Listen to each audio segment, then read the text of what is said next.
Welcome to Aging on the Suncoast. I'm your host, Jason Martino. Hurricane season started June 1st and lasts through November 30th. While we prepare for any hazard, it is extremely important that we spend some time preparing for our county's biggest threat, a hurricane. While threatened by hurricanes in 2004, the major flood event in 2015, and most recently Tropical Storm Colin in June, Pinellas and Pasco counties have been most fortunate to avoid a direct impact. Because of our luck, we can never let complacency override our planning. This is especially true for the senior population that resides in either of these two counties. While many in our everyday community are vulnerable, seniors are far more vulnerable after an event such as a hurricane. To assist our senior audience take planning seriously, we've invited Sally Bishop, the Director of Pinellas County Emergency Management, and Kevin Guthrie, Director of Pasco County Emergency Services. Today, our guests will help shed light on important senior preparedness information. Sally, welcome to Aging on the Suncoast. Thank you. Yeah. Kevin, welcome to Aging on the Suncoast. Thank you, Jason. Hey, no problem. So when I talked a little bit earlier, I talked about complacency. I think that buzzword is no stranger to us. And we have a wealth of people that we've considered to be pretty complacent in the community because we haven't had a direct hit or a hurricane threaten us in a very, very long time. We've been very lucky with that. So in order to help our audience reduce their complacency and or for new residents maybe coming to town, how does one start, especially as seniors, start to prepare for hurricane preparedness? Sally? Well, the first thing we ask them to do is understand what the hazard is. And so for hurricanes, it's storm surge and what evacuation zone do they live in. Mm-hmm. So we ask them to find what their evacuation zone is because we're going to be basing our decisions on those evacuation zones. Mm-hmm. Kevin, anything different in Pasco County? No, I agree. The preparedness starts with knowing where your evacuation zone is at. So, yeah, I completely agree with that. All right. So now we found where our evacuation zone is, and the idea is to plan, correct? Right. And you may have multiple options depending on what your evacuation zone is. If you're in a non-evacuation zone, then you should be able to be planning towards staying at home unless you live in a mobile home. Or you may be in an evacuation zone where you can stay sometimes, and you're going to have to evacuate sometimes. So you're going to be, planning for all of those options. Right, all hazards planning and all the different options that avail ourselves out there. Your county, Pinellas County, has 30% seniors in it. Pasco County is fortunate to have 30% seniors in it as well. Most of the time, some of their family are living elsewhere. Is it important for seniors to share their plans with others when they develop them? Yeah, absolutely. They need to make those plans ahead of time, and then how are they going to communicate ahead of time, mm-hmm. so that it takes the guesswork out of it, and it makes everybody on both sides feel much more comfortable about how do they communicate and how do they check on their loved one, and that is key. Probably the number of 2 or 3 items that they need to put in their preparedness plan. Yeah. It just makes sense, doesn't it? Mm-hmm. All right, so we talked about looking up our evacuation zone. We feel that is priority number one to start our planning process. What mechanisms, what resources are out there to help our seniors in both counties figure out what their evacuation zone is? Oh, the tools are plentiful. If they just get on our county website and to our emergency management page, they're going to get not only what's their evacuation zone, which is also going to provide them what hotels are available in the area, what fire and police jurisdiction they live within, so on and so forth. But I would also encourage them to look at the storm surge application that we have out there.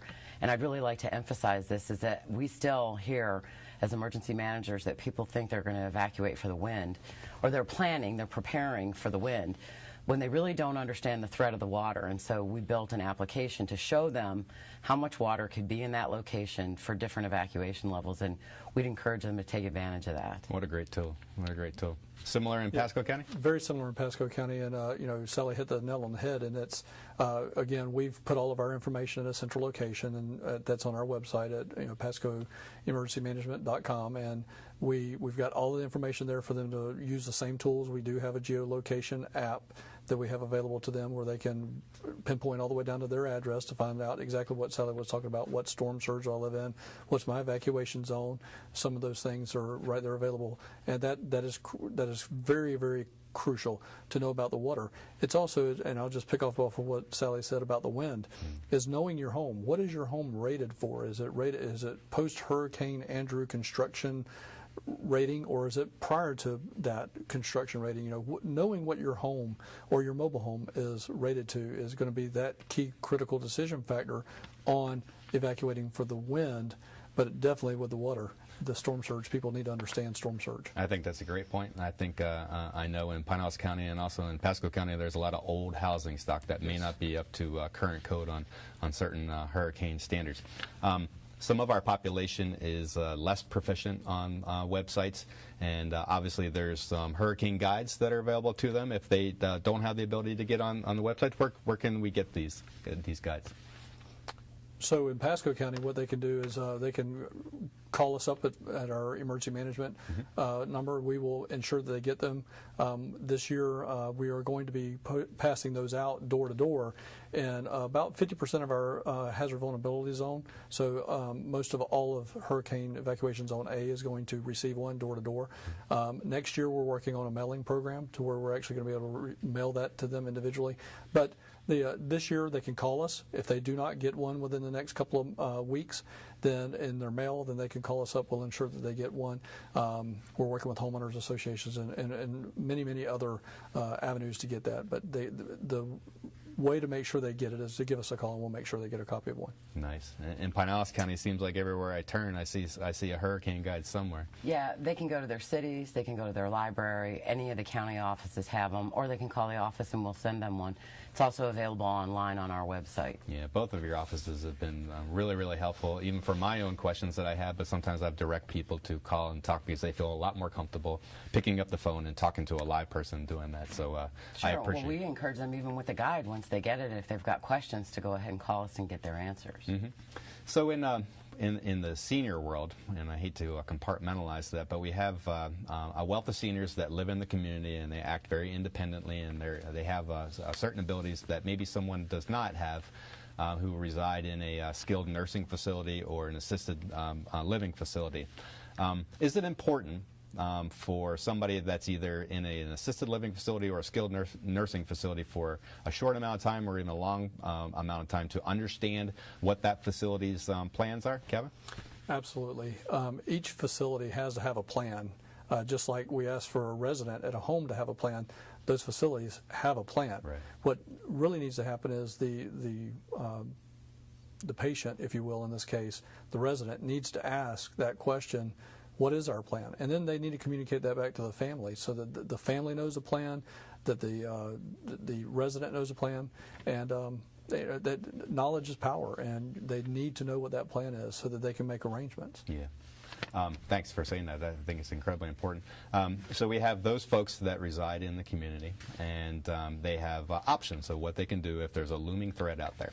A lot of times we'll see those folks make a decision to stay home. And that's a decision that we may not always agree with, but that's their decision. And if they decide to stay home, we feel that there's certain things that they need to bring to the table to make their lives a little bit easier when they're to be prepared for that. So for those folks that are staying home, what types of things should they be thinking about to ease their transition during a hurricane type event? Sally? Well, I always equate it to camping out. If you're planning for a camp out, you make sure that you have food and water and those basic necessities, and people should not think that they're not going to be without utilities during a storm. Mm-hmm. So water is critical.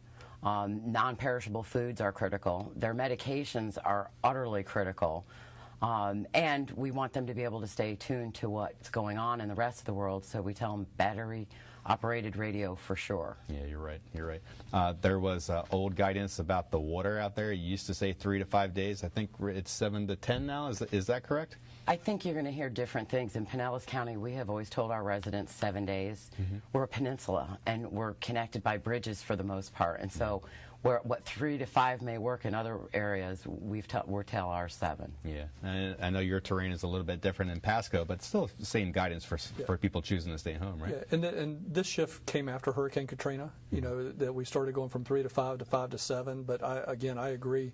It's better to be safe than sorry. So 7 is a really good number to look at being prepared for. The only thing that I'll add to what Sally said is on the non-perishable foods is make it non-perishable food you like to eat. Yeah. If you don't eat sardines on a day-to-day basis, you're probably not going to eat them in a disaster. So that's just one of the takeaways that I've had as I've gone across the country on disasters, is make sure it's food you eat. That's an awesome point, and I learned the hard way on some of my preparation for my family as well. There are certain canned foods that may look good from the start, but if I hadn't tried them, I probably don't want to do it. I'd eat it if I was hungry. What was that? We were talking a little bit earlier about improvements that we can make to our home to better fortify it, just in case that's a place that we're going to be staying. Any ideas of things we can do? We've always seen the boarding on the windows. Anything else? Yeah, boarding of your windows, working within your community with your neighbors to help you out, because many of the target group we're focusing on today is an aging community. So you may need to work with your neighbors if you live at home to get those boards for your windows. Your doors, don't ever forget about your doors. Places where intrusion can happen. That's what we're really looking at to help protect your home in the future if you should have a wind event or a flood event. And they shouldn't be turned off by plywood. There are a multitude of products on the market these days. The real key is keeping the wind out of your house. Right. So covering those windows, doors, bracing the garage door to keep the wind out generally means the roof's going to stay on. And according to the experts across the bay at the Institute for Business and Home Safety, if you do that, you're strengthening your structure to at least one category of storm stronger than what it was actually built for. Nice, good factoid. You and I have had this conversation before. I would be remiss if we didn't bring it up again. But let's talk about high rises. In Pinellas County, we have a whole litany of them up and down the coast. Pasco has them up and down the coast as well. A lot of folks have made decisions to that are going to stay home, that they're going to stay there, whether they live on the 11th, the 12th, the 13th, 14th floor. Good idea, bad idea? Oh, it's a bad idea for a multitude of reasons. First of all, they need to consider that they're going to be vulnerable to storm surge. So the first several floors of the building are probably going to be submerged, which is probably going to mean they're trapped on the upper floors. Secondly, the wind is stronger the higher you go. So what might be a 100-mile-an-hour wind at ground level could easily be 30, 40 miles an hour stronger as soon as you get up multiple flights. And then thinking about the fact that they're cut off from any assistance. Nobody can get to them, especially if they're, on a barrier island. But even in a high-rise where now they're trapped up in it and can't get down. And when you think about our coastline and how many people could be out there and how much ground there is going to be to cover during search and rescue, we tell people, look, your plan should not be to be being rescued by a U.S. Coast Guard helicopter. But there's a really good possibility that could happen if you stay out there in those kind of environments. Yeah, I think you're right. Before we talk a little bit about sheltering options, I wanted to make one comment because a lot of the guidance out there for people to build survival kits if they're going to stay home, or even to when they're building a survival kit, like a takeaway type of kit out there, I find that some of our low-income seniors experience a little bit of anxiety about that because it seems like there's a mad rush to put all this stuff together. And what we try to tell them to ease some of that anxiety, it could be a piecemeal effort. And also not to neglect the fact that sometimes you have a quantity of that stuff already on your shelves in your garage or in your pantry, and you don't have to recreate the wheel and buy that. I just want to say that out loud because a lot of times a lot of the media outlets will talk about the importance of doing that, and I think folks tend to feel that they have to get it that right second, and they have a while to build up those types of reserves. We have a little bit more time before the first segment is over today, but we covered a great deal about people that were getting ready to have a choice of staying home. What options are out there if people decide that they want to leave home? Kevin? Well, the first option, and I would say it's not the most viable option, is sheltering. We in the emergency management world, we tell folks sheltering should really be your last option. Because you're going to be there with 1,500, 2,500, maybe 5,000 of your closest new friends and living 2 to 3 feet away from you. It's not an ideal situation to be in. So what we start talking to people about is, gone are the days that we have to evacuate hundreds of miles. We're now to a point where with the wind we can evacuate tens of miles. So perhaps looking, as soon as you make the decision to evacuate, start looking at a hotel situation. Or do you have friends and family that are 10, 20, 30 miles away that move you further inland to protect you from the storm surge and the reduction of winds. So those are a couple of the options that I would recommend. Is obviously family first, especially with our aging demographic that we're targeting today. Is can they go visit grandkids? Can they go visit their children, maybe that are living close by? Then to a hotel, but then as a last resort, really should be that shelter option. And I would encourage them, it doesn't have to be family. It could be a group of friends Right. who, one has a great location in a non-evacuation zone, and, they can pool their resources. And there's nothing easy about going through a hurricane, so going through it with people that you know and are comfortable with is going to be much easier anyway. And there are some churches and private clubs and associations that have some of those kind of plans that they've developed for their members. So there are other options, but I'm glad Kevin mentioned it's not hundreds of miles that you have to go. It's only outside of the storm surge area. So hopefully, even in Pinellas County, who's horribly vulnerable to storm surge, there are plenty of areas within Pinellas County that are out of the storm surge area. So there are options. You both make good points, and options are always nice to have. Obviously, you all offer shelters, a good amount of shelters in each of the counties over there. That should always be the last resort. And I think when we come back in the second half of the show, we're going to talk about maybe special needs and that type of sheltering too. So we're glad you're here, and stay with us. Please stay with us while we take a short break. As usual, don't forget to have a pen or pencil ready. During the break and at the end of our show, we'll be running contact information for both Pasco and Pinellas County disaster preparation resources. When we come back, we'll explore more senior preparedness ideas.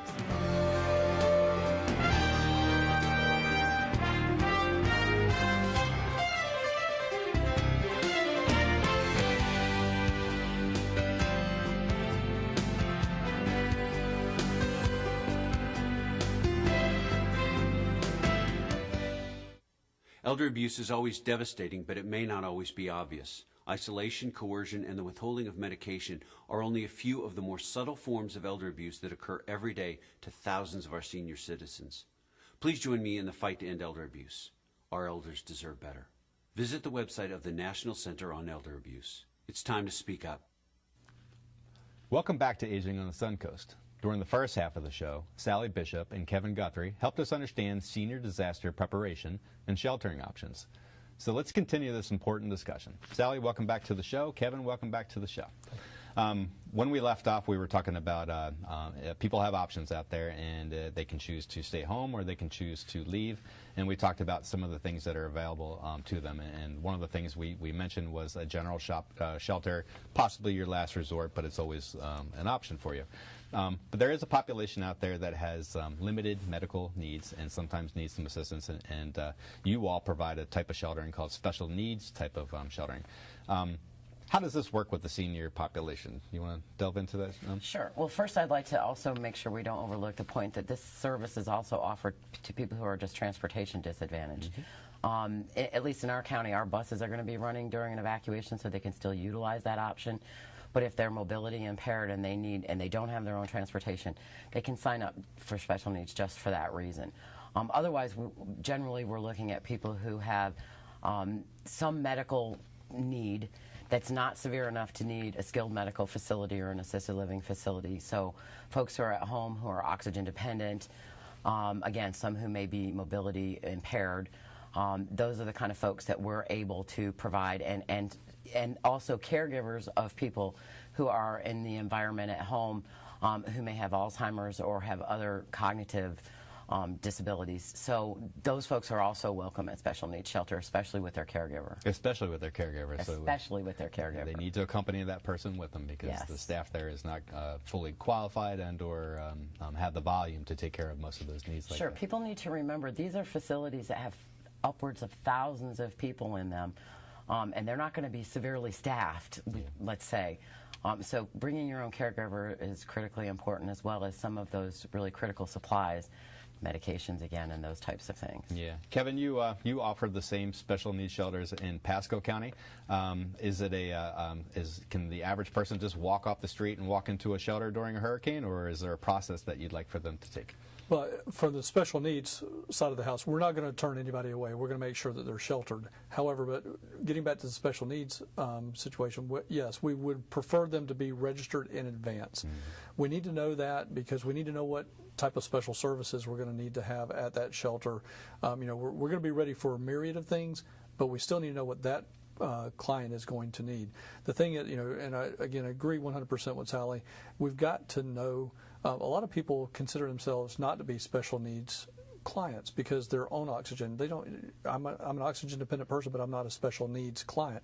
Well, from our perspective, we want the population to know that yes, you are a special needs client because you depend on that oxygen for your life. So if that life-sustaining material was gone, we want to know about that so that we can come and check on you. And that's what it's about more than anything else, is checking on our residents, checking on our customers, and making sure that they're okay. So anything that a client needs to sustain life, that's what we consider to be a special needs client. Right, and I think it's the same process in Pinellas County, and correct me if I'm wrong, but the registration process also opens the door for the triage of that person to really figure out if that's the best environment for them. Sure, that's a critical piece, and yeah, so registering ahead of time. Of course, if you don't register, you're still going to be welcome at one. But that triage piece is critical because you need to understand what is available at special needs and what is not available at special needs. And if it's not available, then that's going to require some additional planning on your part to determine what the most appropriate place is. And that leads to the conversation also for those who are at home who have home health care agencies who may be visiting them on a regular basis, and that conversation that needs to happen between a citizen and that provider about what their plan's going to be, because the company needs to know, the provider needs to know what the plan's going to be so they can figure out how they're going to continue to provide care once this person has to leave whatever their location is, or if they're not leaving, then the healthcare provider needs to know that as well. It sounds like a pretty important conversation. 30% of individuals residing in Pinellas and Pasco County are seniors, 60 and older over there. Some of them are going to have home health in their lives taken care of. It sounds like a pretty important conversation to find out what that home health is thinking, and that home health should be thinking of that individual too. Back to special needs, transportation disadvantage was a big piece of that as well. Hurricanes coming down the road, a call to evacuation has been ordered. What's that person that's already been registered for special needs, what can they expect? Well, in Pasco County, and I believe Pinellas is very similar to this, we will do a call-down roster of those individuals that are in that affected zone, and we will then start calling them up and saying, we will most likely be issuing an evacuation order for you in the next 24 hours or X number of hours. If we do that, are A, you going to come to a shelter, and then B, do you need transportation? If they answer yes to both, then we're going to have somebody from in Pasco County call that individual back to start arranging a time for pickup. So that'll be what happens in Pasco County. I think it's somewhat similar in Pinellas. It's very similar. They should expect to get a phone call from someone confirming with them that they're still there, that they still are in need, that they need transportation, they need to be picked up, so on and so forth, and that's going to be their key to make sure they get their bag packed. Yeah, their bag packed. That's important too, because if they've arranged a takeaway survival kit, they need to have that available when that bus or that whatever vehicle comes to pick them up to take them there. Good information about special needs. I appreciate that. On average, seniors are taking between 6 and 7 different types of prescriptions a day. I don't know how I can illustrate any more importantly that the fact that having a good record of your medications is going to be essential to get through any type of disaster. Any tricks of the trade out there? What kind of options are available for people that have multiple medications and need to be able to manage that during that time frame? Kevin, can I tell you, they need to get a list of meds constantly. That medication list is a living, breathing document. And one of the things that they need to do is every time they go to the doctor and they get changed on a medication or even a dosage or the amount of that, they need to get a printout of that. That's very, very important. That way they now have instead of trying to get it at the last minute, they've got it in hand and they can take that with them. Another thing is understand how they can get an emergency refill. In certain situations, in certain cases, and this is all in both of our disaster preparedness guides, how they can get a hold of emergency refill medications. And then the last thing that I think would be people need to be cognizant of things that require refrigeration. Yeah. So they need to make sure if there's a refrigerated medication, they need to get They're cooler with some ice in it to help keep it cool. All great points on there. And I would just add, this is not a difficult task. When you go to the pharmacy to refill your prescriptions, you can ask the pharmacist to print you out a list of them, which should give you the medication, the dosage, and I believe even your doctor should be on there. And I can't tell you how critically important that information is if you are in a shelter or anywhere else where you're now out of medication. And you need assistance to get a refill, having that information is going to be crucial. Yeah, and I think the pharmacists would probably appreciate giving that too, because the medication management is a big thing in this population. Our seniors have pets. In addition to medications, our seniors have pets out there. And what we've experienced in the past, sometimes that they won't leave home because they didn't know that there was options out there for some of their pets. Sally, you want to go into any kind of options that you know of what a senior could do if they have pets and they're thinking about evacuating and or staying home? Sure. Well, we're back to the same options we talked about earlier, which is you have family and friends.